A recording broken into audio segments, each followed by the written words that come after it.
All right, off to episode 2 of Star Trek Strange New Worlds season 3.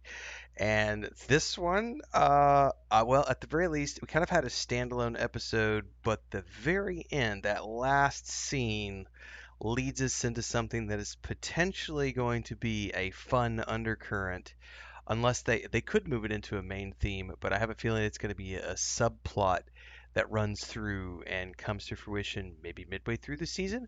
We'll find out. But in the meantime, I don't do spoiler free. So if you haven't watched episode 2 yet, make sure to go watch it first, then come back, strap in, you've had your warning, go time. So, this episode starts off with basically a 3-month break, which is the amount of time, coincidentally, that Chapel had told Spock she was going to be away for.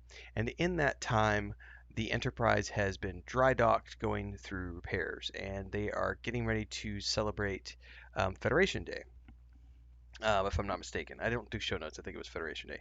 Anyway, as they are getting ready, we see Spock learning how to dance from Sing, and she's trying to teach him, and he's all up nervous and uptight and scared, and he's like all sorts of just twitterpated because Chapel's coming back today. And he's been preparing the whole time. He hasn't talked to her a single time. He's been preparing this elaborate gift in the form of this book for her. He's been learning how to dance. He's been doing all of these things because he's going to surprise her with his emotional, romantic gesture when she gets back. And she, they get the warning that she's on her way back, and he's like, "I gotta go." And he gets to the transport room, and it turns out that she's bringing a +1. And it turns out that in the 3 months that Chapel has been away, she has fallen in love with the doctor or the professor, the archaeologist guy, um, or doctor. I forget. He's a doctor, right? Yeah. She fell in love with him, and she has brought him along as her date, and he is staying with her. And Spock is absolutely devastated. Now, part of what happens here is as they're getting ready to come through the transporter, Scotty thinks he sees something on the scanner, but he's like, "It must have been nothing because I don't see anything." And Spock says, "Oh, it doesn't look like anything out of the normal." And then the transport happens and they go on about their business. Now, we then go into the next sequence, which is everybody has agreed to meet for drinks that night, ahead of everything, ahead of the big celebration. And specifically, everyone wants to know what Chapel's been up to. They want to meet this new man, find out more. So everybody goes to the bar to have drinks. Also, a subplot here is that Ortega has her brother on board, and he's like sparring with her, and he's got the hots for Hura, and Hura has the hots for him. I don't know where that's going to go, if it's going to go anywhere. And also, Dr. Mimba has a new super eager trainee who has been appointed to the staff. So, right, everybody shows up for drinks at the bar, and during this event, Spock is there in attendance, and everyone's clamoring for Chapel to tell them about this romantic evening that she had with the doctor as they went up top this mountaintop, and where did she get this bracelet that she's wearing.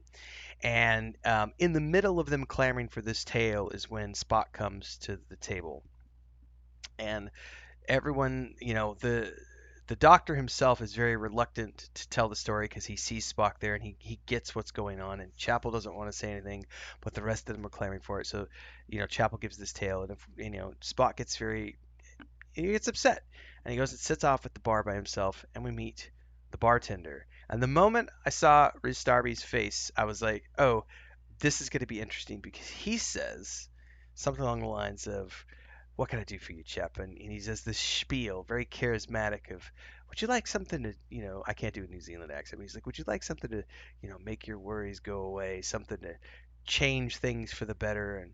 And Spock is like, "Yes, that sounds good." And so he makes him a special drink. He tells him, "Don't drink it too fast because it'll go to your head." He drinks it. He goes back to bed. He goes to sleep, and he wakes up to Chapel in the bed next to him. And then we go straight from there into a repeat of the opening sequence, but instead of them being at the starbase to celebrate Federation Day, they're here to celebrate the wedding of Spock and Dr. Chapel. So this spins us out into this individual who then appears as the wedding planner for this event.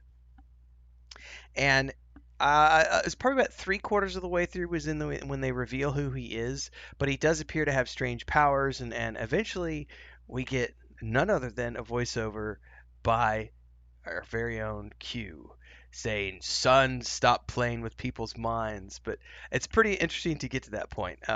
But it's funny because what I really want to know now is, are they going to have Reese come back and do more episodes periodically as the son of Q? I don't know yet, but we gotta actually go through the motions because this was a really fun episode. Um, so the wedding planner is walking Spock through things, and Spock is very happy, and he's like basically he's living his dream, right?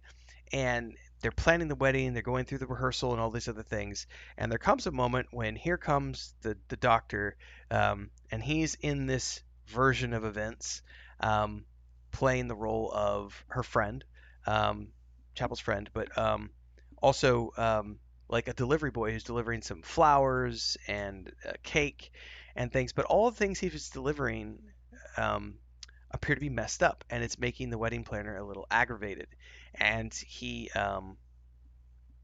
has to snap his fingers to fix things. Like the cake isn't the right cake, so he snaps his fingers and it changes the cake. The flowers are wilted and dead because somebody rigged the air conditioner and made them fail. He clicks his fingers, the flowers come back. Um, and through it all, you see the boyfriend scowling at Spock and Chapel. And all of this ends up culminating with the boyfriend showing up in Spock's quarters and basically quick commercial break, everyone, to celebrate and give thanks to all of these amazing people who keep me on the air full time. Really appreciate the support. All you got to do is join as a member. You get access to private videos. You can also do super thanks on any upload or super chats and stickers on any live stream or premiere you see.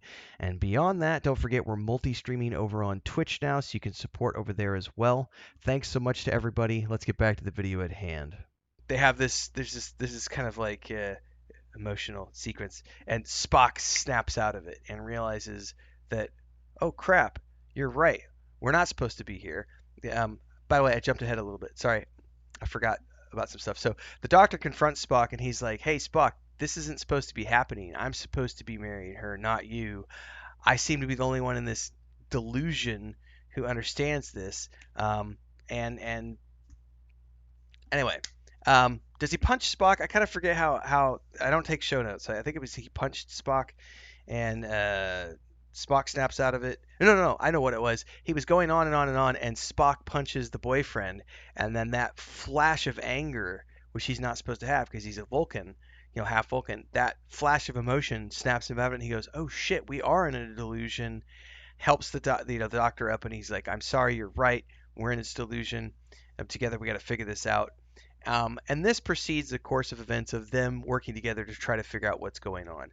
But I love the moment when they go to tell Captain Pike, and they go to Pike's quarters and like, Doctor, they're like, "Captain, there's something horrible wrong, horribly wrong," and Pike's like, "You're absolutely right. There is something wrong," and he turns away, and then when he comes back into frame, he's got two glasses of alcohol, and he's like, "Here, problem solved."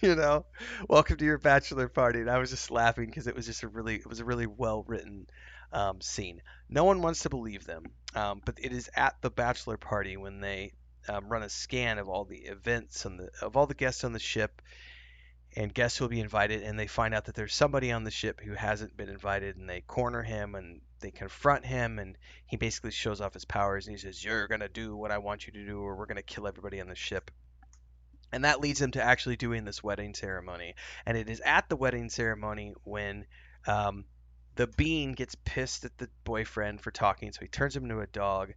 Um, Spock starts to give this speech to um, Chapel, and at the end of the speech, he's like, "You didn't tell me about your mother's birthday, but she had told the other one about told the new boyfriend about her mother's birthday, and this kind of makes her emotional and cry, and she snaps out of it. Wait, she's like, wait, this isn't supposed to happen. And this leads to her confronting the entity. Turn him back. He shouldn't be a dog. You have no right to interfere. And he starts to get really mad, and he's going around going, I'm gonna kill all of you. And then you hear Q's voice, son, I told you not to, and all of it gets turned back right again, and they all snap out of the illusion. Everybody gets turned back. Events, everybody goes back to their rightful places. Um, but what's most interesting here is that in the wake of all of this, when they're having this post reception and they're having the party after this, you know, this event, Ortegas appears to be very distressed.